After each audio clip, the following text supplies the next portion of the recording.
real estate in Lagos is overpriced. There are three basic countries and cities that they compare when they are making this blind argument: Dubai, South Africa, the US. US has a landmass of almost 10 million square kilometers. Massive space. Dubai, almost the same size as Lagos. Lagos is 3,007 square kilometers. Dubai is 4,000 plus. But in Dubai, you have just 3.6 million people. Alimosho local government. You have more people in Alimosho local government than you have in Dubai. In all these countries they compare us with, these people are dealing with single digit interest rate, 3%, 4%. If you tell those people that inflation rate will ever get to 10% in their country, they'll call you mad. They'll say it's impossible. Or here in Nigeria, we're dealing with it. Went as high as 34, currently at 27. What people want is for me to build them a fully detached duplex in Lekki Phase 1 for 10 million naira. And it's not possible. If I say, okay, what people have the ability to pay is 50 million naira, I'll look, okay, where can I produce a house of 50 million naira? I have to go to Ekpe. Let's even say I buy the land 10 million naira. To build a 3 to 4 bedroom bungalow now, it's going to take you between 30 to 40 million. Let's use the lower end, 30 million naira. And I put a 30% markup on it, 52 million. However, the people that have 52 million don't want to live in Ekpe. They would rather look for apartments safe before Chevron than consider going down to Ekpe. So why would I now take that risk and go and waste my money there when I build something that nobody will buy? So that's why all the developers are now struggling to do, because all the buyers say they don't want to go after Chevron. That's why I'm now having a lot of expansion, a lot of sand filling happening before Chevron, because this is where the buyers want. I cannot give you a 50 million naira house in Lekki Phase 1. It's not possible. It's not economically possible. The only place I can give a 50 million naira house is in Ekpe. And as a businessman, I won't go and gamble my money, put 50 million naira there, wait for 2 years before I sell it. Or if anybody's coming, say, it's Ekpe now, let me give you 10 million. They'll start pricing. Do you understand? So nobody wants to take that risk. If you feel that real estate is overpriced, if you feel that you can do better, bring your money and come and build. Take your money, go and buy a large expanse of land, provide the same services, put the whole paparazzi there, and sell your own for 20 million naira. I mean, you will cash out. If you're saying that this does not worth 150 million, it's an opportunity for you. I bought a 2010 Camry, 2020 or 2021. I bought that car, Tokumbo, 2.5 million naira. I sold that car early this year, 7 million naira. Now, people understand that because it's a car. But when you're not talking about real estate, they are asking you, why is a property that was built 10 years ago, why is the rent going up? I don't understand, but the price of rice went up. You're seeing that the price of that Corolla has gone up, but you feel that the house should be the same. The people that bought this property or built these properties, it's an investment to them. And they knew that those properties would serve them as an edge against inflation. Most of these people that complain, if you discuss with them, they'll tell you that, I cannot build property for rent because it's a bad investment. But these same people want to make demands on another person's property. The mumu that has gone to build his own house for rent, you will want to tell him what to do with the house. In your 40s, 50s, that's when you're building that property. Because the idea of that property is to sustain you in your old age. Then by 50, 60, you're retired and you're living off these properties that you bought. So are you telling me now that because my house was built 20 years ago, I should still be collecting maybe 100,000 naira rent I was collecting 20 years ago? The rice I was buying maybe 5,000 naira per bag, did it remain 5,000 naira across the 20 years? As my standards of living has gone up, then my asset that I bought to take care of me will also go up. And if I want to carry out any maintenance on that house, I'm going to buy them at current rate, because if I don't maintain that house, you will not rent it. You come and drag me online, I see the house, so that want me to pay caution fee, see how bad it is. So I have to maintain my house, and to maintain that house, I'm going to pay current rate. My brother is planning a wedding. I know how much the vendors are charging us. The cheapest bill we have is about 750k. Everything is millions. But these same people will come online and be shouting that 2 million naira is too much for rent in Lagos. But if I call you come and do videography for my wedding now, you tell me 1.5 million. House I'll keep you for 1 year. Just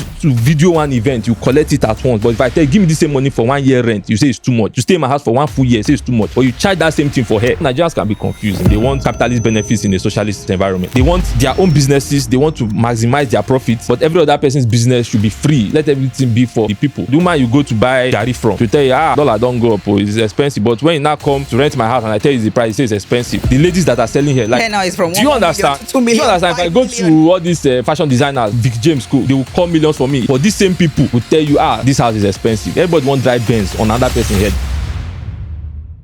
Today on the show, I have someone whose voice is grounded, whose opinions are data-backed, and whose perspectives challenges the noise and brings clarity to the chaos. Now, he is a thought leader, a market analyst, a man whose voice and who speaks with conviction and precision. He is bold, unapologetically honest, and super smart. Now, he's here to break down the realities in the real estate market. I'm talking the policies, planning, regulations, and everything real estate in Nigeria. Now, welcome with me for the very first time on Key to Keys podcast, Bond Duru. Thank you for having me. It's great to have you. Now, let's go straight to the conversation. There's just been a whole lot going on right now in the Nigerian real estate space. And it's important that we get to hear from those who are outside that space and those who are inside this space. And let's get your opinion on some topics. Now, let's start with number one. Real estate in Lagos is overpriced. What do you say? I mean, it depends. Yes, there are some properties that can be ridiculous, but overall, based on the conversations that are currently happening, I think it reflects the realities of the market, right? Simple forces of demand and supply, simple basic economics. You know, we are in a city of 22 to 25 million people in Lagos, in the smallest state in the country, 3,000 square kilometers, right? So that is a lot of pressure. You know, everybody, these 25 million people want to own something, because I mean, every human being needs to stay somewhere, right? So some of them either want to rent a place for those who cannot buy, and then for those that can buy, they want to buy something. And that is just for the few that can be squeezed into that place.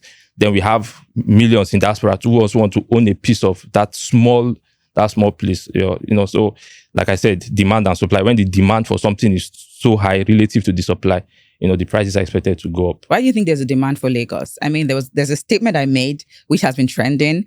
Lagos is the New York of Nigeria. I think people misconstrued what I said, but I mean, you are in the system.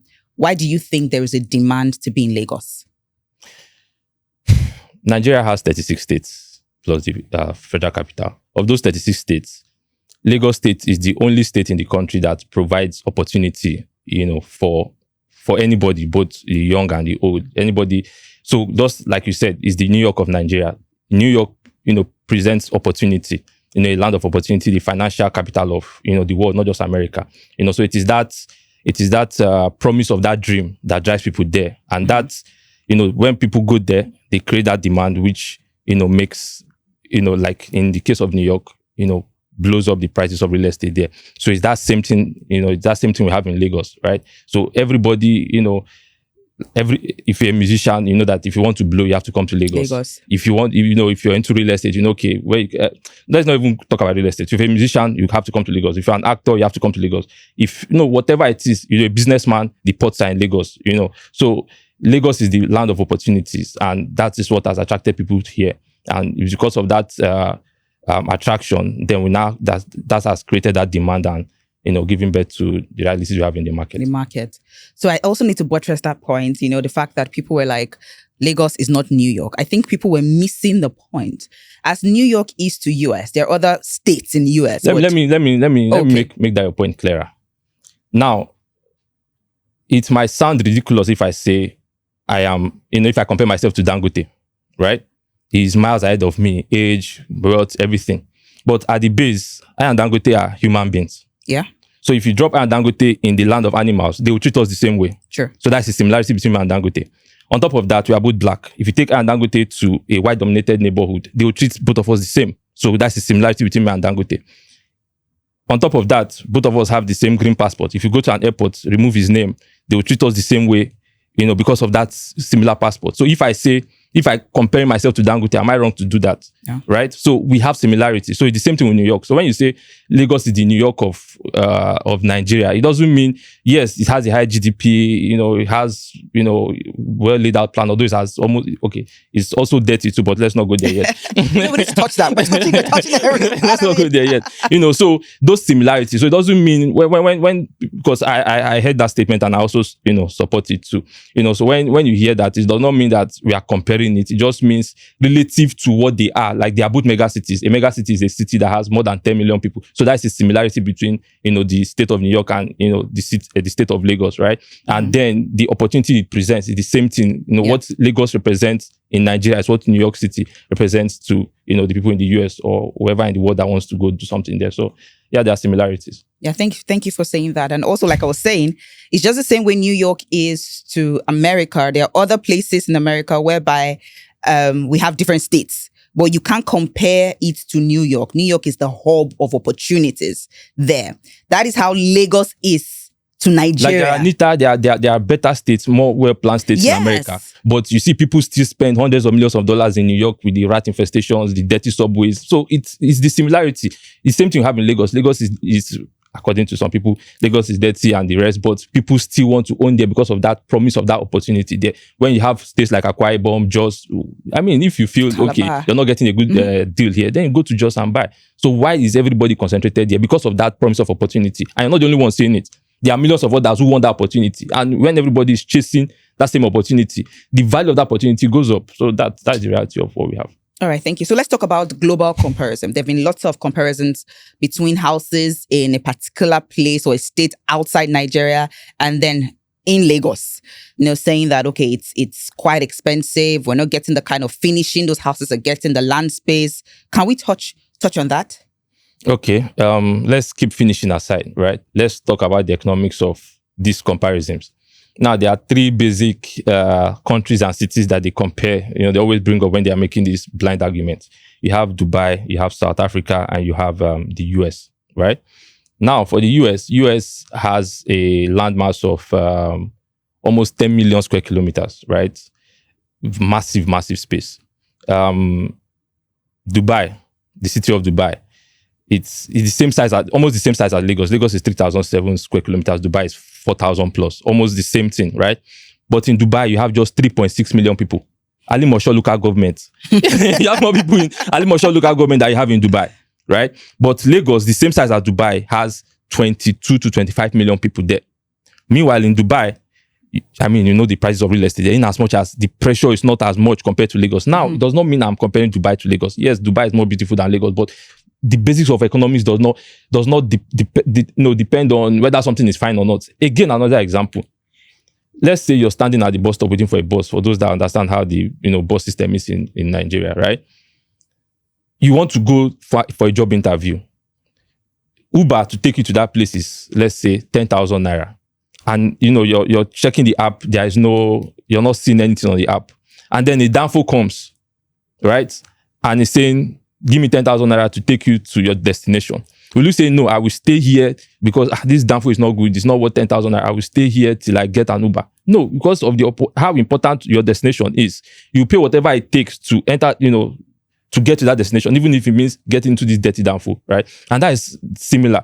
Once that demand is there, once that need is there, the package of whatever it is does not really matter. That's the way I see it. So let's talk about finishing now. That's another thing. When they started this whole comparisons that houses in this particular countries or this particular states outside Nigeria seem bigger and the finishing is better in comparison to what we have in Nigeria or in Lagos, and then the prices are almost the same. I'm sure you know a little of my story. My uncle and the rest. So I had to leave because I was not proud of the job we were producing, right? Because I saw where the market was going to, people were making more demands. But then the developers, let's just call it Ikota developers, in their mindset is whatever will be, people will buy it. And that's the same. People are actually buying it. Do you understand? So why do I need to put in more work to make something better when I know that no matter how I do it, somebody will buy it? And that's why sometimes when I say that, you as a buyer also have a responsibility. Exactly. Because if I go to a house, you look at it, it's not well put together, the plastering is this, the door, you must not buy it. But then again, it now further shows you, the reality of the market where there is very limited supply. Because I've had a woman, for more than 1 month, she was like, okay, Bond, I've seen what you do and I want to do the right thing. I only want to buy a house that has building approval. We couldn't find, my salespeople, they kept on searching. What they were not bringing was provisional approval. He said, no, wanted approval. Till now, she has not bought. Why? Because the developers know that somebody will still come and buy it that way. But now, if more people are like this woman and they go, okay, no approval, I will not buy. And more people, make demand for whatever it is that they want, you see that the market will adjust. But because the market will go with whatever is given to them, then, that's what you keep on seeing. And also, it's not like I'm trying to give excuse to, bad development. You also have to understand the realities of Nigeria at the moment. The economy is very bad. Now, let's say I want to build a house somewhere in Lagos, right? Everything about that project is going to cost me 100 million naira. From the land, everything 100 million naira. And I go to the bank, I say, okay, bank, I have this deal I'll do. I want to build this property here. I need 100 million naira to execute this project. The bank is going to tell me, okay, I'll give you this money, but you're going to give us 30%, right? That is the interest rate. So now the price of that house is 130 million. Yeah. Now, on top of that, I mean, I'm not a charity, so I have to factor in my profit on it. If you use a conservative 30%, I say, okay, I mean, I've labored for 1 year. I should be able to make 30% on that property. So that's another 30% on the value of the property. Now, once I sell, because we also experienced this problem, at the early stages, one of our projects. We sold the project. By the time we wanted to get land and build another one, we saw that we were making the loss. Exactly. Do you understand? Because cement went from 2008 to about 3,500. Iron, everything moved that way. So by the time we did the math, we saw that if we do another project, we are going to make a loss. So now when we are exiting a project, we have to factor in inflation into the current project so that we can be able to build more. So now we have 30% from the bank, 30% my interest, and then 30% inflation will add on the project. So you're seeing how a property that originally cost 100 million naira to build is now going to 200 million because of the economic realities. Yeah. Now, because if I wanted to do the right thing, because that 100 million is that I'm going to build this house and I'll build it, to standard. But I know that by the time I go through all these hoops and, it's 200 million, the market, nobody will buy that property in the market for 200 million. Again, it goes back to the buyers. Because if you take somebody to an estate, you have 5 different properties, right? You see this one that is well built. I tell you, I built this thing well. I show you everything. I use good cables. If you want, I can show you charts from developers. As a guy that came in from, was it South Africa? He came here and did one excellent project. They were pricing him nonsense. So if I say, okay, I built this thing well, I show you evidences of the materials I built, give you assurances that if you buy this thing, I can give you guarantees. 200 million naira. But in that same market, you're seeing properties for 120, 150. Most Nigerians will go and buy that 120, 150. They will want that guy. Is it not the same thing? Is it not the door? I mean, we have done a project where we used San Marco paint. It's an Italian paint we used to import back then. We used it for a project. Somebody came and used them not call any brand name, one nonsense paint and painted on top. Do you understand? So, but as a developer, by the time you see this trend in the market, you'll be like, rather than take this risk, let me just, this 100 million you give me. So instead of taking the risk of putting a property of 200 million, let me just cut 1 or 2 corners here, use, cheaper paint, use cheaper wood, for the finishing, everything. At least let the property be 70 million. So that by the time I do everything, I'm able to sell it 140, so somebody will buy it. Rather than taking the risk, putting all my effort into it, and then, the property stays in the market for years. So I got a message from a new developer on Monday, and his complaint was, confidence, how are your other developers doing it? Because I'm not done. I'm building terraces in Lekki Phase 1. I'm not done. And it's already getting to about 400 million for one terrace. How are you guys doing it? I need to know. And how are you guys making sales? Can you educate me? Because I'm in the market, right? And he's just going into construction. And from that question, it just been realized that it seems a lot of people who are outside this market don't fully understand what exactly is going on. I feel it's just the same way when we are playing football, when we are watching the match. We are the spectators. We are the ones shouting, Mickey Lebu is not doing this one. This one is not, you kick the ball. But the moment we are on the field, we cannot do anything. Do you understand? For instance, there's a game I love so much, boxing. And I'm always like, you give this person. And then I bought this VR boxing. I could not spend 1 minute because I was exhausted. And at that point, I began to understand better how these things are. So I think this is almost the same thing what is happening outside the real estate market. A lot of people are saying so many things, development. While I will not disregard the fact that there are some developers, because of course, I say something to people that, look, we have some doctors who are not professional, but we can't rule out the fact that they are good doctors. We can't say that because some doctors are not good enough, I will not go to the hospital when I'm sick. So yes, we have some developers who may have their fault, but we can't create a general notion from few that prices of properties are, to a large extent, Lagos properties are overpriced and they are stealing the realtors, everything. So what can you say? How can you educate people on the realities of this real estate market today? Now, let me put it in 3 ways. Now, you have the economic problem.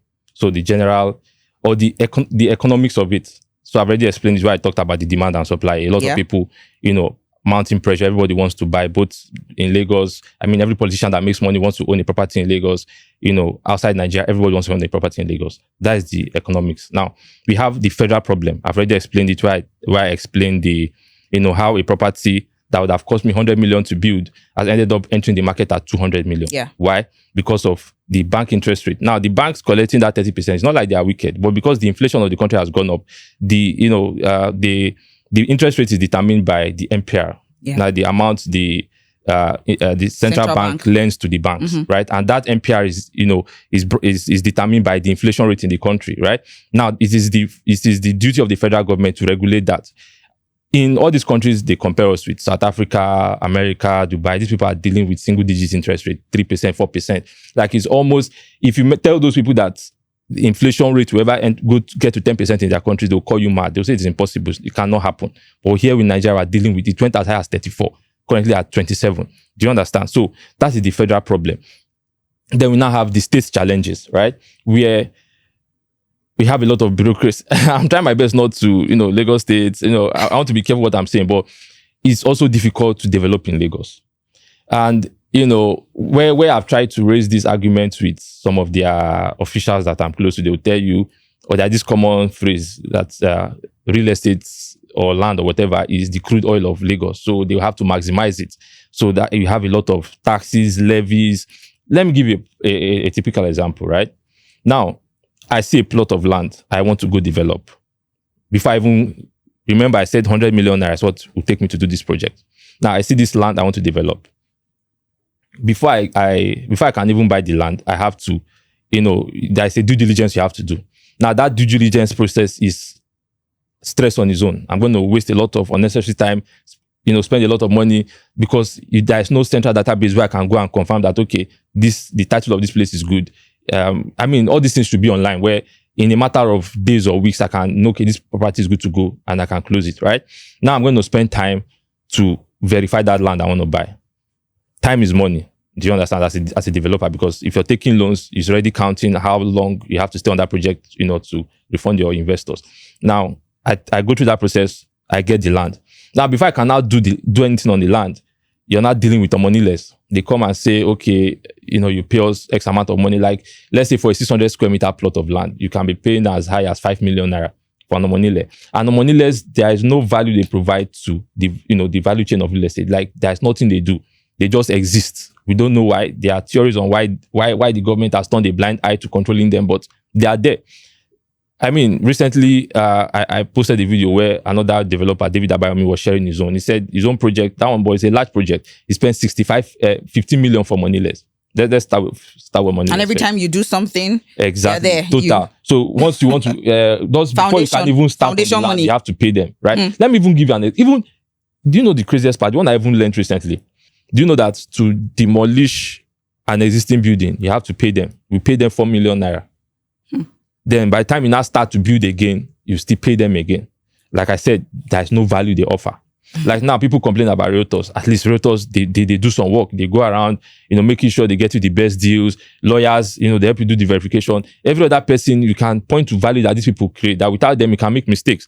Surveyors. But these are moneyless, there is absolutely no value they provide. But yeah, they charge these millions of naira. Now, you settle your moneyless, you're ready to build. So you take your drawing to the Lagos State government and start your approval process. That is another challenge on its own. You can end up spending 3 to 6 months there.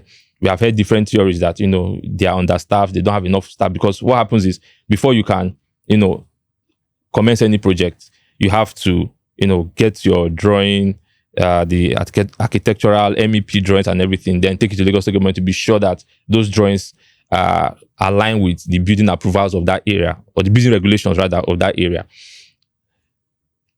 Ideally, that process shouldn't take too long. It should be a matter of weeks, but that is going to take months, right? And as a developer, again, like I said, time is money. I cannot be waiting for these guys. I will go to site and I'll start work.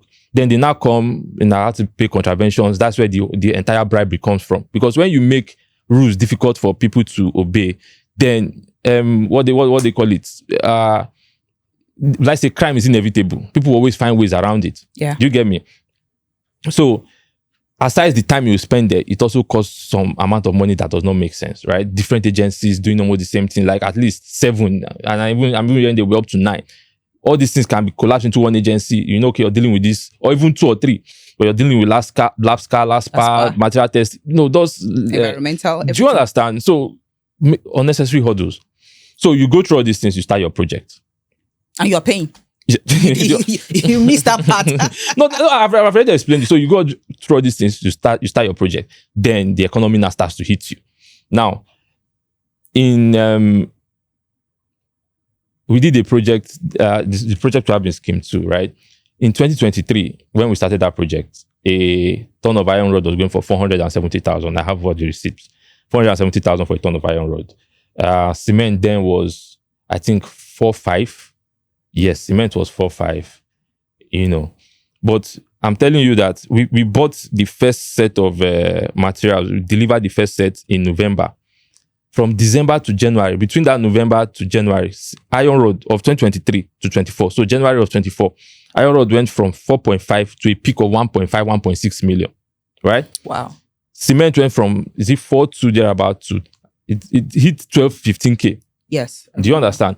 And I know a lot of developers that almost went out of business. Some even went out of business because imagine, you took money off plan. And that was another thing that saved me because back then I was pushing for off plan because I was making content then about it. Like, let's sell, I was trying to market it off plan. And then my uncle was like, no, let's take it to a certain level before, we start to market it. And I'm glad his wisdom came there because imagine we had planned it. I mean, there's no way you would plan that in November 2023, iron rod was 475. And by January, February 2024, it will go to 1.5. In your mind, you'll be like, okay, worst case scenario, 800K. Do you understand? Sure. You now factor that into the pricing. But then imagine you now did off plan. You sold it at this certain price. Okay, by the time we're done, we're going to sell it at this price. And then you've collected money from the public. And then you see these things. And buyers, they don't care. Once they're giving you money, this is our agreement. Agreement is agreement, and then you start to have conflicts. Developers start to run away. And that's one of the reasons you have a lot of abandoned projects all over the place, right? So the economy now starts to hit you. Again, like I said, I'm trying my best not to say a lot of negative things about the Lagos State government. But that is just basically, like I've said, you have the economics of it, the federal government part of it, and then the state government part of it. Let's talk about tenancy reforms. We've been hearing monthly tenancy right now. What can you say about it? I mean, a lot of people are like, it's not sustainable. Some are like, no, let's go for it. What do you think? The thing is that people don't read. Like, there's nothing there's no anomaly in the market. There's nothing they complain about in the market that has not already been factored in. There's nothing we're complaining about that the Lagos State government is not aware of and has not already planned for. The problem has not been, enforcement. Do you get? Like, one of the problems that people now, the tenancy complaint is twofold. The actual price of the rent going up, and then now have the other charges that goes with it. Now, the price of the rent itself has nothing. I mean, it is the fault of the economy, right? Inflation, like we have all said. I bought a 2010 Camry, I think 2021, Tokumbo. Was it 2020 or 2021? I bought that car, Tokumbo, 1.5 million naira. No, 2.5 million naira. I sold that car early this year, 7 million naira. Now, people understand that because it's a car. But when you're not talking about real estate, they are asking you, why is a property that was built 10 years ago, why is the rent going up? I don't understand, but you're seeing that the price of rice went up. You're seeing that the price of that Corolla has gone up, but you feel that the house should be the same because I don't understand that argument. Do you get? Because the people that bought this property or built these properties, it's an investment to them. And they knew that those properties would serve them as an edge against inflation. So as these prices go up, they also have to adjust it because that was what they bought it for, because that is the reality of the economy. So we cannot do anything about that, right? You can, protest against the government to bring down the inflation rate. And if they can bring down the inflation rate, then we can start to see changes in this thing. Because if, let's say my landlord pumps my rent to 10 million naira, right? And all the other properties, around me are selling for 5 million. Nobody will rent that house for 10 million naira. Do you understand? Because you have something cheaper. And these people are able to sell it cheaper because they factored in, okay, price of this thing has come down, let us adjust it. And if you're saying that, it will not come down, that's not how the market forces work. Because some people, okay, if everybody is selling, like, okay, let me give an example. That's a project we did in Nikota, right? By the time we went there, I noticed that most developers, they were doing face-my-face with terraces, right? Because of the shape of the lands that were there. And I was like, let's just do 4 units of semi-detached on our own land. Because on that same land, we could have easily put 6 to 8 units of terraces. I can't remember the number now, mixing things up. We had this back and forth, like, let's just build what everybody's building. But my argument then was that if we build the same thing, there's a lot of supply here. People have many options. So all of us will now become a race to the bottom. Because by the time they enter your estate, your own is 100 million.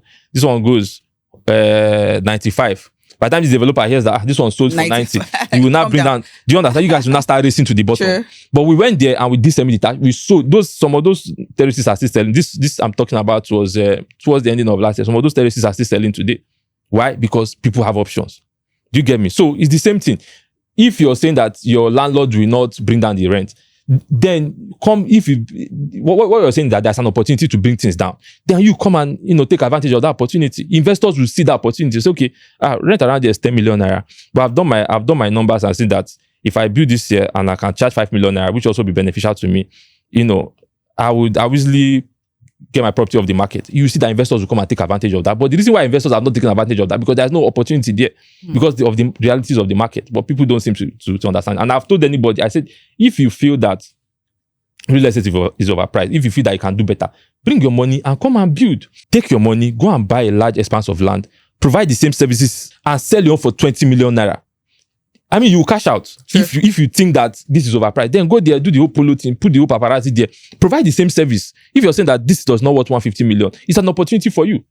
Like, one of my female friends is, she's a hair vendor. How did she get into the business? She was seeing what the other hair vendors were doing, and she felt, okay, she now got a contact in Vietnam also. Mm-hmm. And then she was now bringing these hairs in, and she was, leveling the price. I don't want to mention her name, but she was bringing that prices, and she made a lot of money. So that's the same thing. If you feel that there's an opportunity there, that all the developers are rip-offs, bring your 50 million, bring 100 million, come and build houses, sell it for whatever you want to sell it for, and make money. If you feel that we are building properties, okay, this property cost us 100 million to build, we are selling to 500 million, come and build it for 100 million, sell for 150. It's an opportunity. Come and take advantage of it. So that is, we're talking about rent now. Yeah. So that is the economic part of it. There's really nothing we can do. There's inflation in the country. Then you now have the other charges. Now, the other charges, everything have been provided for in the Lagos State Tenancy law. What are the things people complain about? You want to rent a house, you're going to pay 10%, some places 20% agency, caution fee, and the lawyer. According to the laws of Lagos State, it is the person who brings the lawyer that should pay the lawyer's fee. And in most cases, it is the landlord that brings the lawyer. Mm-hmm. That's what they call agreement. So by the laws of Lagos State, this is your landlord that's you're not the one supposed to pay that 10% as the legal fee. The lawyers know this, but they collude with the landlords to, rip people off. So what will you blame, because it's realtors or developers they blame now. Will you blame realtors or developers? The things that have been put into law is either you hold yourself responsible for not standing up for your rights, mm-hmm. or you hold the Lagos State government for not enforcing these laws. Now, the other thing they complain about is the agency fee. Now, according to the laws of Lagos State, it says that you should not charge above 10% agency fees. Now, some agents, unscrupulous agents, especially on the mainland, they charge as high as 20%. Again, you don't have to pay it. If they go say, okay, you're paying us 20%, you don't have to pay. Say, no, according to the laws of Lagos State, you're not supposed to pay it. But it now comes back again. Who is supposed to hold responsible? It's the Lagos State government. So what again? Then the caution fee. Even to me, I even think the caution fee should be more, because there was this trend that happened recently where young ladies left a building and then messed up the place. So even if your rent is 5 million naira and you're paying 10% of 5 million naira and you stay in that house for 3 years, with that 500k, will you not even paying the house? If you factor in the inflation that will go on in that apartment for within that 3 to 4 years that you stay there, you get so. All these things, because people just want properties, they don't want to pay anything. I know what another thing that makes me laugh, that most of these people that complain, if you discuss with them, they'll tell you that I cannot build property for rent because it's a bad investment. True. It's a bad investment. I've heard that. But these same people want to make demands on another person's property. The mumu that has gone to build his own house for rent, you will want to tell him what to do with the house. So these are the things that I call it hypocrisy. They say, I can be harsh sometimes, but it's what it is. So, like I said, there are two problems with the rent, right? The inflation in the country is what has affected it. Now, I built my house, even if it's 30 years ago, I have to keep up with inflation, because that rent is what, especially like the people that ideally the way this thing works is, in your 20s, 30s, you started in your career, and then you're starting to make money. In your 40s, 50s, that's when you're building that property, because the idea of that property is to sustain you in your old age, right? Then by 50, 60, you've retired and you're living off these properties that you bought. So are you telling me now that because my house was was built 20 years ago, I should still be collecting maybe 100,000 naira rent I was collecting 20 years ago because the rice I was buying maybe 5,000 naira per bag, did it remain 5,000 naira across the 20 years? As my standards of living has gone up, then my asset that I bought to take care of me will also go up. Do you understand? And if I want to carry out any maintenance on that house, I'm going to buy them at current rate, because if I don't maintain that house, you will not rent it. You come and drag me online. I see the house, so that you want me to pay a caution fee. See how bad it is. So I have to maintain my house, and to maintain that house, I'm going to pay current rates. So everything, so you have that, the inflation, and then you now have the laws that have already been there. It's just up to the Lagos State government to enforce those laws. And So what would you say about this? Is it that people, because you're speaking in layman's terms, is it that people refuse to know, or they don't know? They don't want to understand? Because when I hear some certain things, I'm like, wait, I don't get. Is this really coming from you? They know, but that this head mentality that we have. I'll just give an example with somebody, but it's my client, so I don't want to. Because there was this guy, it was also, we used to banter. It's not like, because when I give my opinion, there's some people that just come and insult me, but there's some people that, we have this kind of, will I say, constructive back and forth, right? So there's this guy that's always, let the market be like this, let the market be like this, this is how we should be. He now bought a distressed property through me. And we were discussing one day. He said, okay, because the plan was, he was not in the country, he said we will just keep it there. Anytime he's in Nigeria, he will come and, live there, But at the point, he said, okay, he wanted to rent it. How much can he rent this place? I said, okay, this place can rent for, between 8 to 12 million naira. Now, this same person that has been going back and forth on the way things are supposed to be, he said, okay, give me 12 million. Normally, I'd have thought that as a good person, as a patriotic Nigerian, you will collect the lowest end at least. Or maybe say 6 million. 12 million is too high for Nigeria. It's a 2-bedroom apartment in Ikate. 12 million is too high. No, now it's for young people. Let them pay 5 million, please, bond. But no, he said, give me 12 million.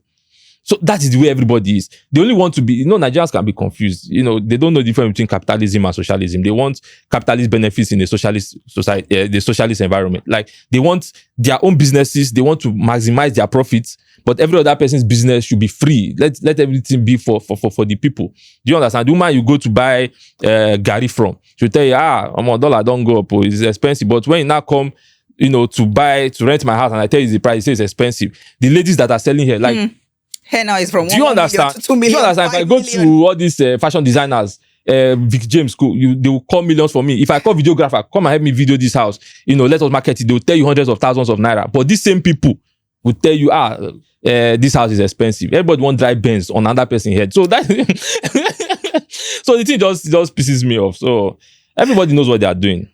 Wow, I think you are really getting to the crux of the whole narrative, because it's all of us. Truly, we have a hand to in all of these things. We have a part to play. My brother is planning a wedding. I know how much the vendors are charging us, from the videographers to the photographers. Everybody's the cheapest bill we have is about 750k. Everything is millions from the hall to the people that do the cooking, everything.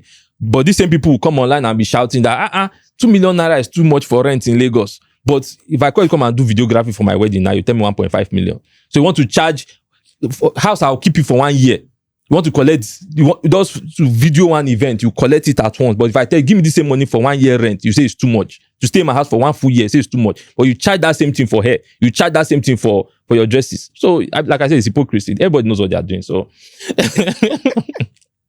okay, so I'm going to touch that part of, clients saying that you built that house. Because I've heard this a lot. And in the comment section, I had a lot of people saying the house was built 20 years ago. I'm going to say something. I watch all this foreign real estate stuff. And I see, in fact, the older it is, the better. I see houses 100 years, you hear 100 years ago it was built 100, and it is selling at today's. That's the selling point. It is the selling point. Selling at today. And I'm wondering, this house is old. Why don't we sell it at, the price it was built? Why would you be selling at today's price? And everybody's like, this is so good. Vintage. We give it a nice name. And these same clients who are diaspora, and some of them who are there, and they see these things, and I go to the comment And I see that a lot of people are commenting on these things. This is beautiful. And they come here and they're like, you built this house 10, 20 years ago. You're supposed to give the same price. Why is the price increasing?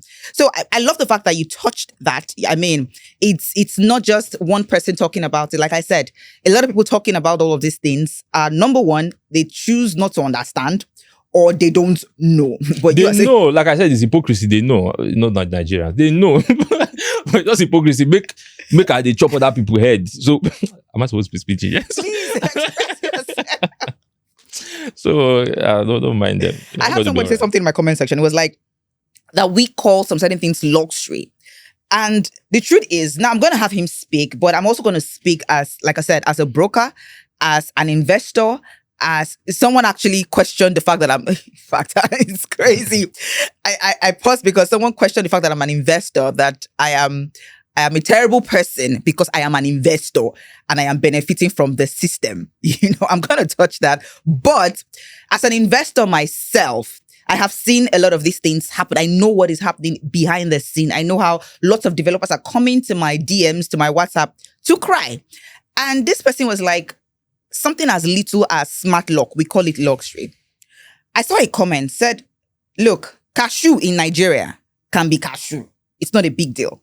But the moment cashew leaves the shores of Nigeria or Ghana, these things are now luxury abroad. You pay a lot to buy these things.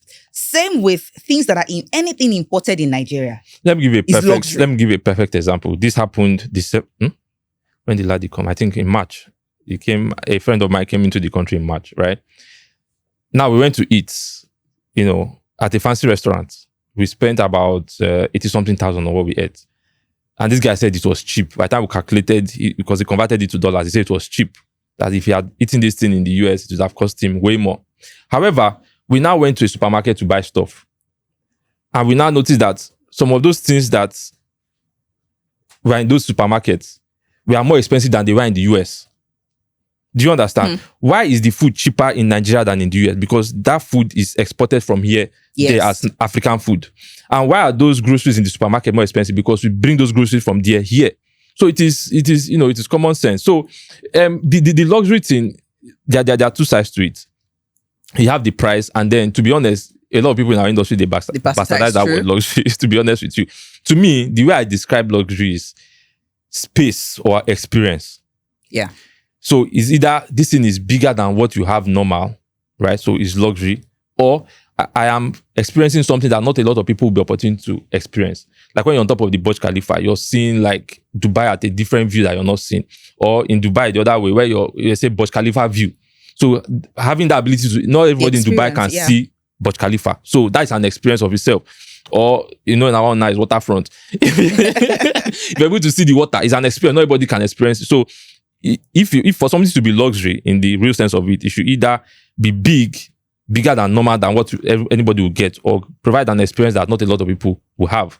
So that is it in one way. And then you also have the price. So I think that explains it. Yeah, I think to a large extent, I'm going to ask you that question actually. The whole luxury, should buildings be termed luxury? Now, in relation to what we see outside. But before I go there, I still want to touch on this smart lock thing. I think I should expatiate further. For instance, I ordered a smart lock for my home, from China, and it was about $53. Now, bringing it to Nigeria and all of that, I spent about $250, $280 just bringing it to Nigeria, excluding the actual cost. And I mean, that the moment it steps, and that's just me. Imagine if it's someone who is building. To him now, that is luxury. I was touring a particular home recently, and the person showed me the tap, just that tap, 750,000 for that tap alone, 750,000 naira. To that developer, that is luxury, because you don't see taps selling at 750,000 naira. And I just feel that before people, come out and just criticize and castigate some certain things, we need to look at it from different angles, because to a Nigerian here, the Corolla of then is now sort of luxury, because Corolla is not as affordable as it used to be. Like you said, you sold your Camry. Yeah, I bought 2.5, sold the 7 million. And they'll tell you that cars depreciate in value. But now car is crypto. It's crypto. So. Cars depreciate, but right now it's looking like cars are now appreciating. You see, so I just want to touch that part that look, as much as we are trying to sanitize the industry, there are certain things that a lot of these developers, because of how much they've put into the project, they call it what they feel it should be. However, my question goes to you. What should we call luxury? Are the homes being built in Lagos today, should they be called luxury? The example you gave about the tap, that the tap being luxury is not about the price. I would have asked you what exactly does that tap do? Like, there are some taps I've seen, they have various configurations. You can bend them, you can splash them. That was one I saw recently. You understand? You can turn it pours into your mouth. You can, so the functionality. Thank you. So the functionality is different. It's not common. Not everybody has it in their house. So if you put something like that at 750,000, then I think it makes sense. Or maybe if it's gold or something, not everybody can be able to have that tap. But if it's like every regular tap, then it doesn't. No, I think it's the brand. This kind of brand, Mealy and all of that. Can I resell it? So what would you advise? Luxury because these are the things that add to the price of the property that is termed luxury. All these little things. There was a house I toured recently, and the developer made sure to inform me. He was practically there of every single thing that was bought, down to the chandelier and the number of pendants in the chandelier. That's a mistake a couple of developers make, and I've discussed this with people. There are some things that, like, I had this man, it's another person, but it's kind of like a news developer. So he built this project, and then he put a lot of things into it. Right? Then he complained. That was the person I was talking about, and the example I gave.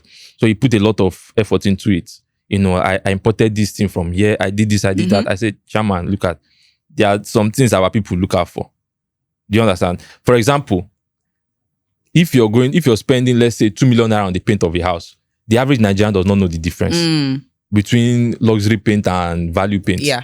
Do you understand? Like that chandelier now, not a lot of Nigerians know the difference. So if I put a chandelier of, let's say, 200K, put 10 million, it takes like 1% of the 1% of Nigerians to know, okay, this is the difference. So I wouldn't, if I'm,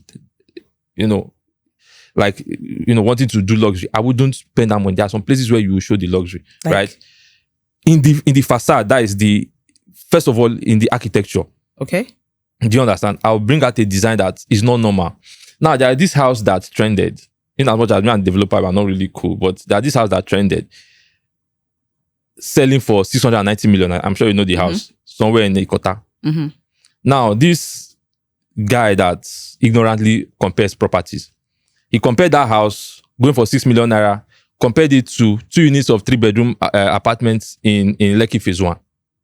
And I saw people in the comments saying, oh, well, this one is worth the price.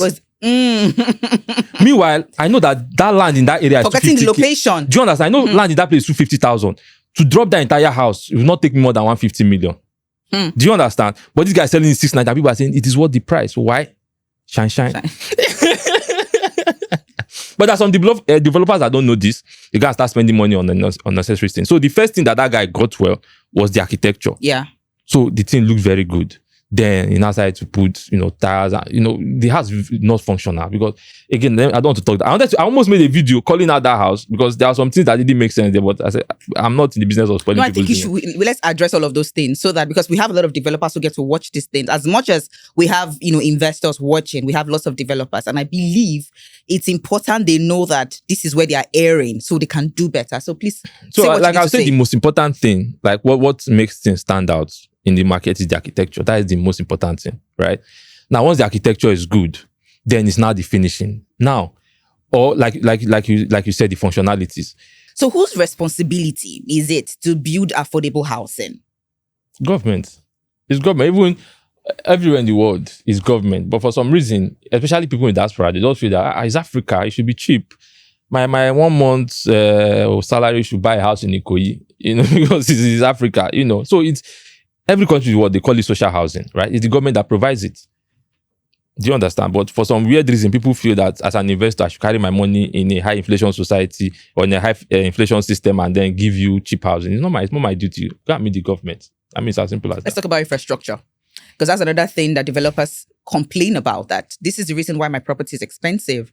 And the sad thing is people don't really see. It's just that I've been privy to some certain things and I'm like, oh my God, the cost of doing a road is quite high. The drainage and all of those things. I told you I was in the bedroom this morning before coming here, right? There's an estate that they want me to, come partner with them. Just to do the road from the express. This place is a walking distance from the express. Like from the express is like from the gate of this office to the building. That thing costs 200 million naira. Just from the express, take a road down to the estate gate and a little bit inside, 200 million naira. Wow. So, because the inflation again, like currently we have a challenge in Lagos, because of the coastal road. The federal government has, bought up all the sands. Like you can hardly see any truck driver available now because everybody is supplying, the contractors that are doing the coastal road, and the government is paying them in advance. Like they will pay you for 20 trucks in advance. So there's really no need coming to be struggling with one truck or two trucks with developers. So the few that are available, they will call any price. Maybe they've not gotten a contract. They say, okay, let us just do small work. Or maybe after they finish doing government work, they say, okay, let me just do small work for these people. Anything they call for you. Sand will go from like 160K to 300,000 in a matter of days. Now the prices are not stable. Do you understand? So these are the things that, contribute to it. So a developer now, like again, when they are comparing us to South Africa, America, an American developer is not thinking, or a South African developer is not thinking about doing roads. It's not thinking about pulling lights. See where pole day. Let me buy transformer here. I'll buy red link cable. They are not thinking about those things. And all those costs will be poured into the building, to the project. So these are the things that actually, some of these things actually add to the price. Yeah, there are so many factors. That's what I've always said. If it is a compu body, if you have, come and do it. Come and show the way it is done. That's what I've said. If you see a gap in the market, come and take advantage of it. It's simple. Come and take advantage. I was even the time I said, I'll give you free mentorship. Tell me, Bond, I have 100 million, I have X amount of money, and I want to build. I said, I will guide you. Just go there. I want to do affordable housing. It will cost me 100 million to do this thing, and I will not sell it above this amount. I said, come, I will guide you so that you will do it. By the time because I had somebody that, in as much as he didn't take me up on the challenge, I guided him through it. Do you understand? At the point, it was calling more, guy, this is no easy. I now had to start, do more than myself to help him get out of that project. And since that time, he has not built again. he has gone back to the business he was doing. So that's why I said, if you think there's an opportunity there, if you think there's a gap, you can do better. Please, you're welcome. We don't do gatekeeping here. Like most businesses in Nigeria, they gatekeep. They don't, they are like, there's a cabal that prevents other players. But real estate is open. Anybody can buy land, anybody can build. So come and do it. You are welcome. So now, in what way can the government and the private sector collaborate now in real estate? How can we work together? I mean, like you have the duty of the federal government and then the state government. So if the federal government can put their shit together and, stabilize the economy, I mean, dealing with an inflation rate of 27% is ridiculous. And like I said, there are some countries that cannot even think of 10%. So if there's anything they can do, I know it's difficult because I also understand the economics of why things are the way they are based on the past administration. But if I start to talk about that, now they'll say I am supporting this administration. But let's leave that. So I understand the challenges of why things are the way they are. But if they can do whatever they can to bring down that, then to go a long way. Federal government. Now the state government. They have money. Lagos state government makes a lot of money. They can build the houses themselves rather. Because I think, was it K2 local government chairman, he did housing, I think it's K2, but pardon me if I'm wrong. He did housing projects. So local governments can also put their own weight. State government can put their own weight, provide this housing. By the time you add more supply to certain areas, you're going to help regulate prices in those areas. Sure. Now, if you don't want to go that way, another thing you can do is to provide land. Now, Lagos state government does this, but there is some politics inside it, and I don't want to go under the LSDPC scheme or whatever. There are also some things that they do that makes it unsustainable for developers, in the long run. So, but if they can do more of, partnering with developers that are capable, giving them lands at, discount rates, then they can, help solve the problem. Or if they don't want to go that way, another thing they can do is ease the approval process. Yeah. Do you understand? I should be able to do all these things. First of all, I should know that this land is free. I don't need to jump through hoops to, know that this land is okay for me to buy. Now, once I buy that land, it shouldn't take me too much stress. At the time they said it was going to take 10 days to get your approval, but that is not your employ more people, because I've heard that they don't have a lot of staff. That's why, these things delay. So, let's say you're supposed to have 10 engineers in a department going through all these approvals. Maybe they have only 2. So this is what causes delay in that system. So employ more people so that these approval processes can, can be sped up. And that one I learned recently, I discussed with some people in diaspora. They said another thing that can help, control the price of real estate in Nigeria is having a central database like an MLS, where historical data of every transaction that has gone on in the market is recorded so that people know what exactly is happening. Like, for example, if I meet an agent that I want to buy a property in Lekki Phase 1, the agent, there's a limit to how much options that agent will show me. The agent will show me maybe 5 options, right? And I cannot know, there's no way for me to know. And there are probably maybe 20 more options in that market. But the agent will only show you what they have, what is accessible to them. Yeah. And that's what you're left to make your decisions with. And you don't know whether those options they are showing you, whether the prices make sense are the best. And by the time you pay for that thing, you're giving that market a new price. Sure. So somebody bought this thing for 150 million, sure. So all this thing at 150 million. But if I can say, okay, all the prices in the Lekki Phase 1, the price is maybe 80 million, this one 150, this one active, 80 million, 60 million, okay, I know, okay, the price in this area is 80 million. So if I'm entering negotiation, I know, okay, this is what the price is, let us do this business. You understand? And then the market is stable because everybody knows that what is going on. This one is 150. By the time you see that nobody is answering him because everybody knows what the average price of the market is, this guy will be forced to bring down his price. But once people don't have that knowledge, and one person, I don't want to call the person a mogul because again, there's no information, but one person activates that price, that now becomes a new price. Because somebody will say, somebody sold his own for 300 million. Let me sell my own 300, somebody will come. And then that now kind of like changes things in the market. So if the government can partner with the private sector to create that MLS system where everything is recorded, all of us know all the transactions going on in the system, then I also believe that it could help. This is not my original idea, by the way. So in case they watch this. There's another issue in the market, pricing in dollars. Now there's a notion that has been peddling currently that the reason why developers price in dollars is because they want to hide the true value of the property. That is ignorance. That is ignorance.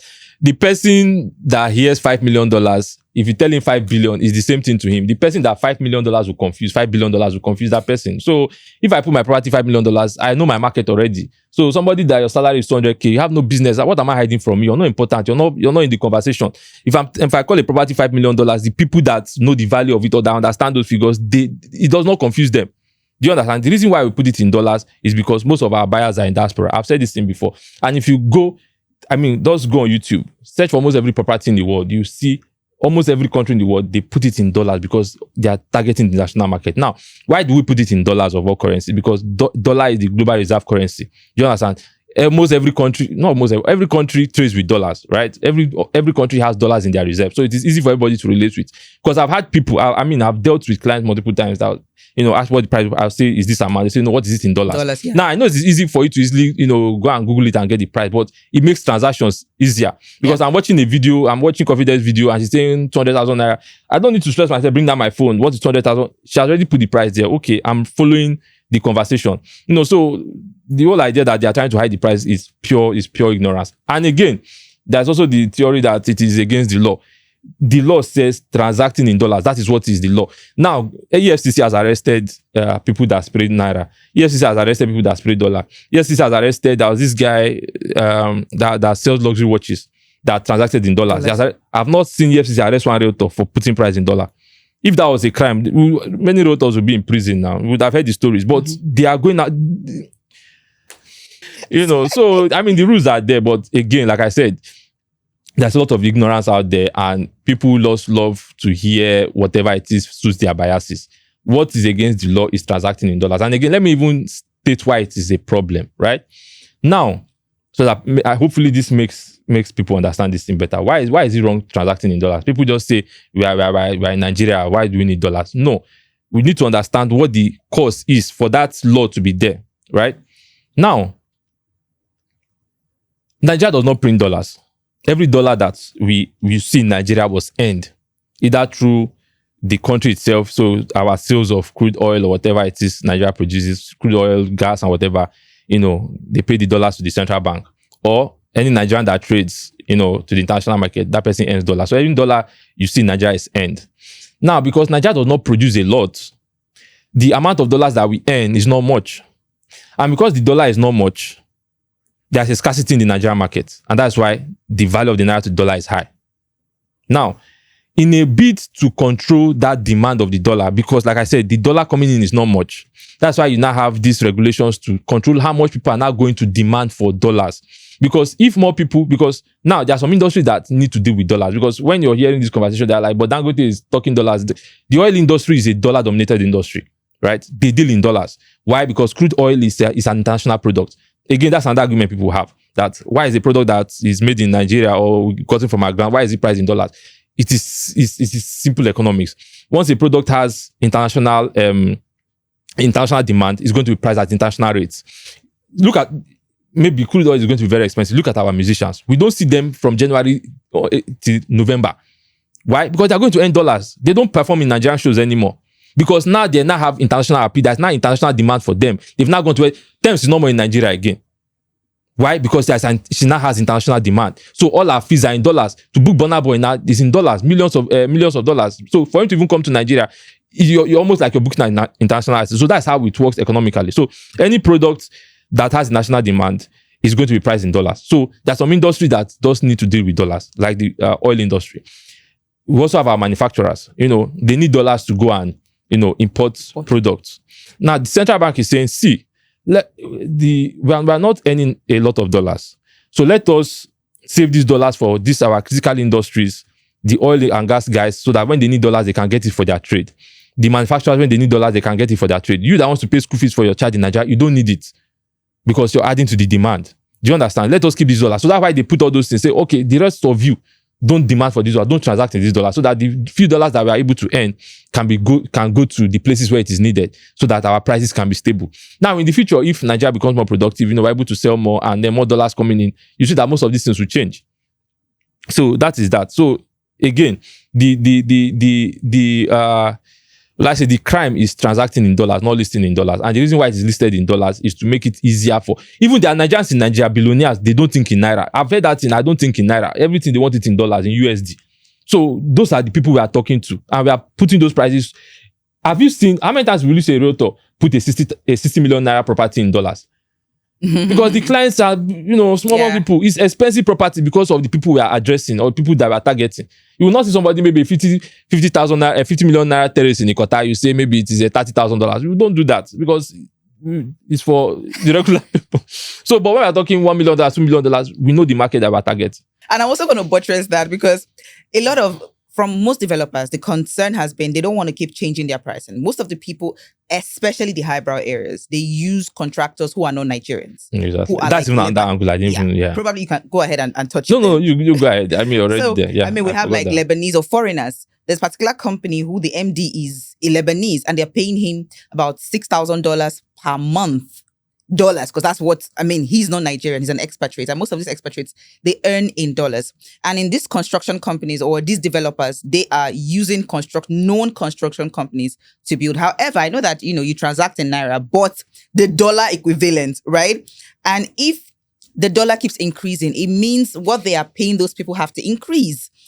And this means that the price of the property also has to increase, right? And if today, they come and say, okay, this house is actually 200 million. And then 2 days later, it's 220 million, 250 million. So for most developers, we've spoken and they're like, look, we want stability. For so long, this particular property that I haven't really listed, I've just been selling, and it's going for $175,000 for a 1-bedroom apartment. And it has remained like that for going to 6-7 months. That price, $174,000. And it's a confidence. If this was in naira, we would have had price increase over times. And over and over again because the dollar keeps fluctuating. And I feel like people should actually understand that too. So it's not that we want to hide anything. I've been in the industry for a while. He's been in the industry for a while because we heard that. I had a conversation again with another client who called me on Sunday. And he said, you know what? I want to buy a property and I'm going to get that person to come and price that property down to naira for me. And I said, look, nobody can decide what the value of a property a developer has said. He built the property. And if he's saying that this is the price in dollars, you can actually pay in naira. But this is the price in dollars. It's basically because of... For stability. What he has done, in the property. So I just thought to, touch that, because a lot of conversations around the dollar price said you don't have to pay in dollars. I reiterate that. You can pay the naira equivalent, but just for stability. And I mean, if you have something to say, please go ahead. I mean, that's it. Stability and, relatability, that's basically it. So there's a conversation that the houses developers are building today are not for Nigerians, or they're building a lot of houses that people cannot afford. How do you answer that? Now, this is the issue, right? It's about what the buyer is willing to pay.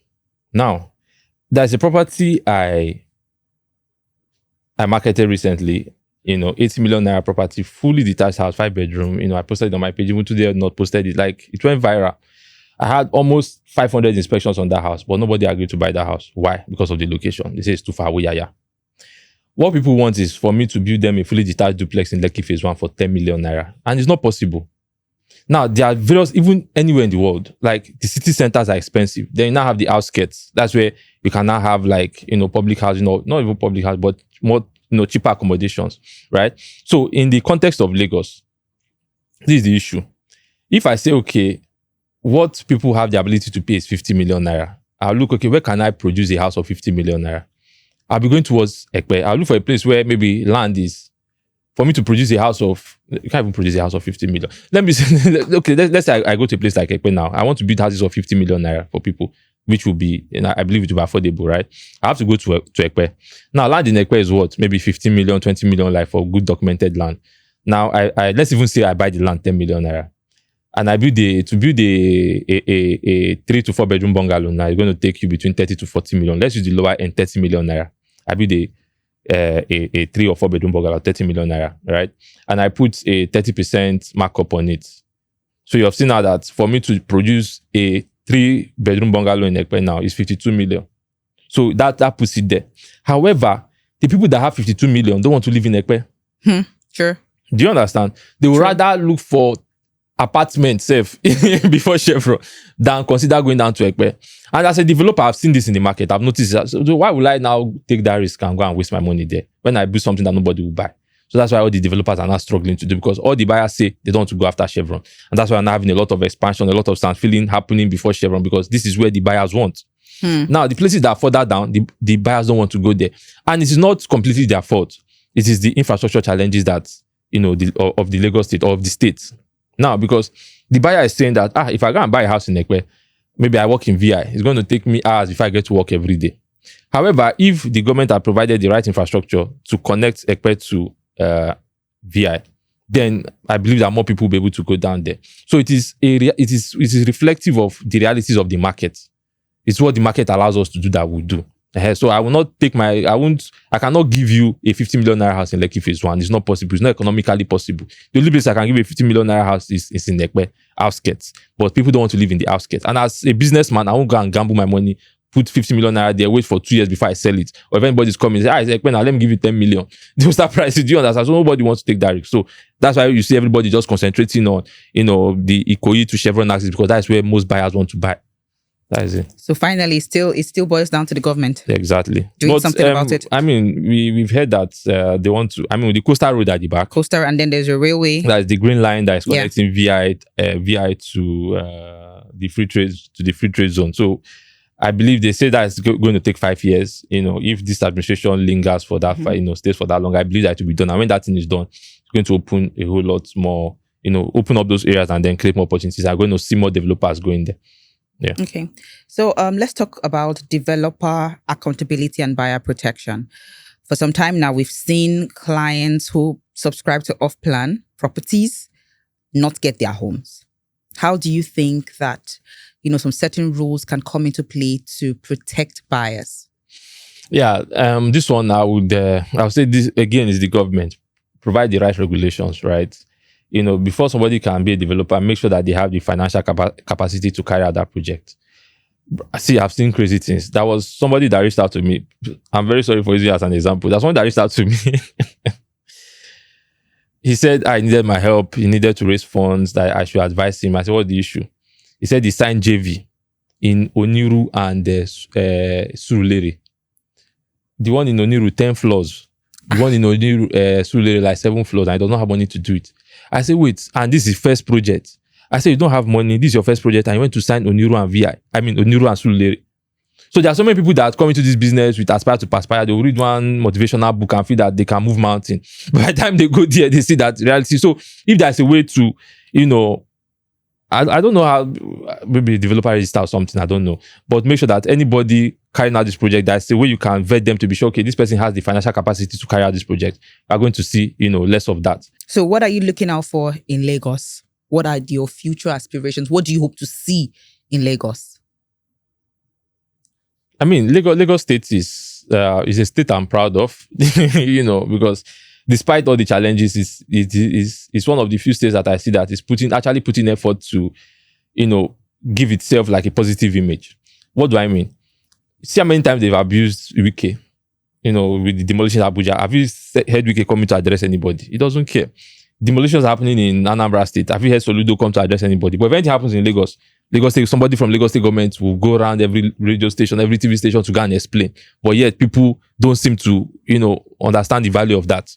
Do you understand? So the Lagos State government has a listening ear and they have a progressive mindset, right? It's a state that I can bet on that, okay, that in the next couple of years, this is what I think, that the plans that they have, especially now that, let's say their son is the president, most of the plans that they have, I believe that they will be able to, carry it out. So yeah, for Lagos, I'm bullish about Lagos, I'm bullish about Lagos. Yeah. So what would you say about people who are doubting? Because I had someone say, I want to invest. I don't want to invest in my state in Anambra. It's still Lagos, but with what I've been seeing, what can you say about that? So I'm guessing what the person is referring to is the demolitions, right? Yeah, the demolitions and feeling like maybe he's not getting the right price. The value. The value and all of that. So speaking on the demolition, I also think that things have gotten better. Like between 2018, 2019, like for the Wild West, there's almost no regulation. People were just doing things anyhow. But now the Lagos State government has now woken up to its responsibility. So you've seen that in Ibeju and Ekpe now, they've kind of like taking charge of the whole land. So they are now in charge of the land administration. Everything has to go through them. They're just now that are doing the allocation so that developers don't go there. Because I explained this to somebody. I said the problem Lagos had was that, it was developing at a certain rate. Then it just boomed. Sure. And the government couldn't keep up. Exactly. So if you see most of the old Lagos, you see Ikeja, you see Lekki Phase 1, Ikoyi, VI. They all had a plan. Like if you go online, you see the master plan of all the plots, everything was already aligned. Sure. But you see that before, between Ikate down to, I think, Aja, there was no plan for those places. So I think that the Lagos State government just planned for Ikoyi, VI, Lekki Phase 1. But then there was this boom and, people decided to move and they couldn't keep up. But now they've realized their mistake, hopefully, and then they're not trying to put things in order. That's why if you go towards Ibeju and Ekpe now, you see that there's now that structure that they are now putting in place to make sure that all the mistakes that happened within that Ikate, Chevron or Logo axis, have been corrected, in these new locations. No, there's been a trend going on for the past few days, So Power Road and, the drainages and all of that. Again, that is the government primarily, but we also have our roles to play as citizens. Now, I made a post earlier today, because there was this argument I made. I said one of the reasons why Lagos, because this whole Lagos is smelling argument, I said one of the reasons why Lagos has this waste challenge that we're having is that we have a lot of people cramped up in this small space. All these plenty people, they are generating waste. So it's difficult to manage those people. And that is the same reality with almost every, populated city in the world. Like the New York, everybody's talking about. New York City, you have rat infestation problems. Their subways are dirty. Why? Because you have 8 million people cramped up in, I think, 700 and something square kilometers. 60% of people in the state of New York live in New York City. Do you understand? New York City houses about 60% of the population of, the entire state of New York, right? So that pressure is there and that's the reality that they have. Then somebody now said, what of Tokyo? Now, Tokyo is a city of 37 million people in a smaller landmass than Lagos. But it's a neat city. And that actually got me thinking. And then I did my research. And I saw that at the last World Cup, after every match, the Japanese, they clean the stadium. Like in another country, they went to support their country in another country for the World Cup. After every match, they clean the stadium. And they interviewed a couple of them. They said, it is the Japanese way. Yeah. That is who we are.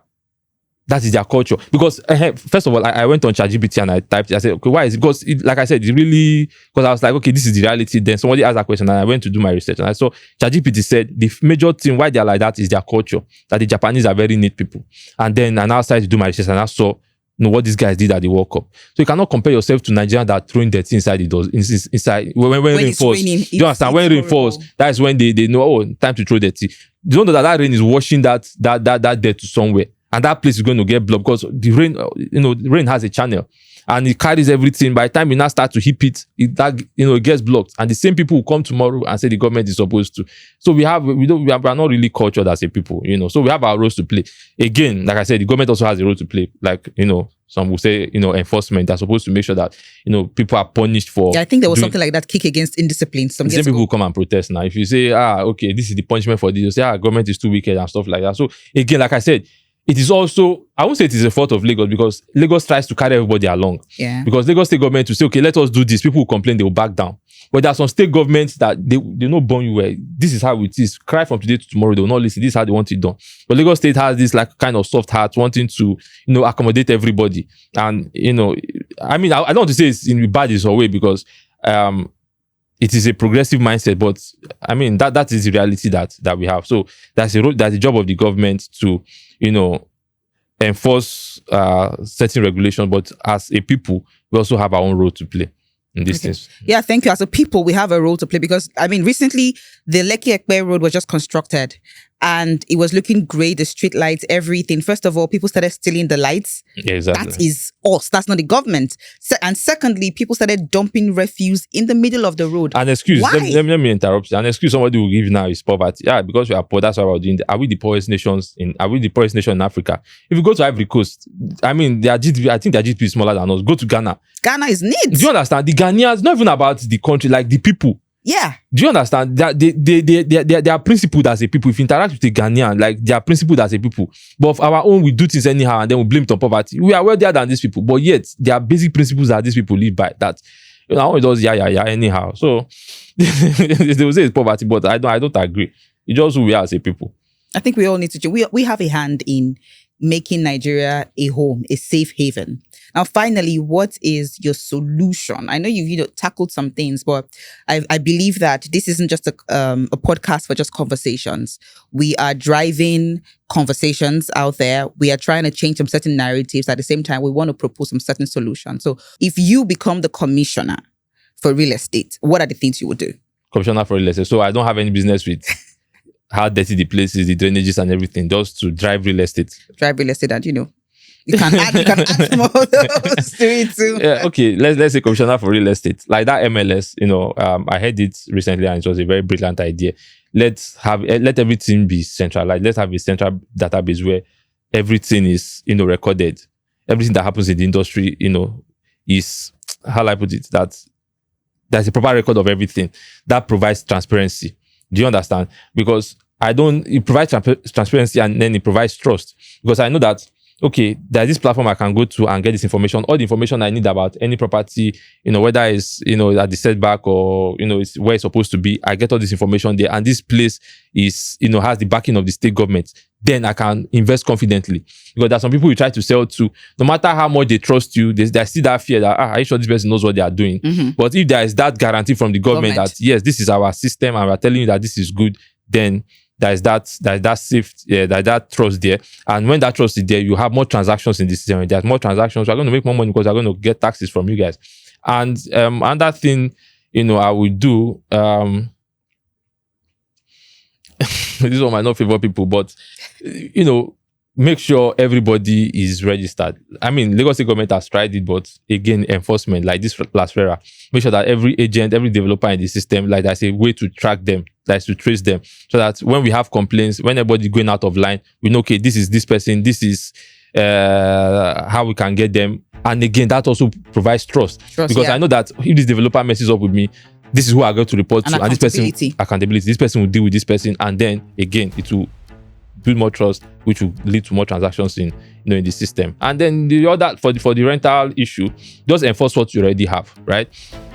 One of the things I've seen, I saw, was it in Canada or I got in the country, where they said, even if you want to increase your rent, it should not be above a certain amount of the current inflation rate, right? So as a landlord, you cannot just increase your rent, but you also have to factor in the inflation rate. So let's say inflation for this year was 27%. I can say, okay, no rent should be above 5% inflation rate. So if I'm increasing my rent, it should not be more than 32% any year. So something like that. So well, it's been an interesting conversation. I want to thank you so much for coming on this podcast. I believe we've all learned one or two. And if you have questions regarding the Nigerian real estate market, it's an opportunity to answer your questions. And, we have people here to answer your questions. My name is Confidence. This is Key to Keys. And I can't wait to see you on our podcast.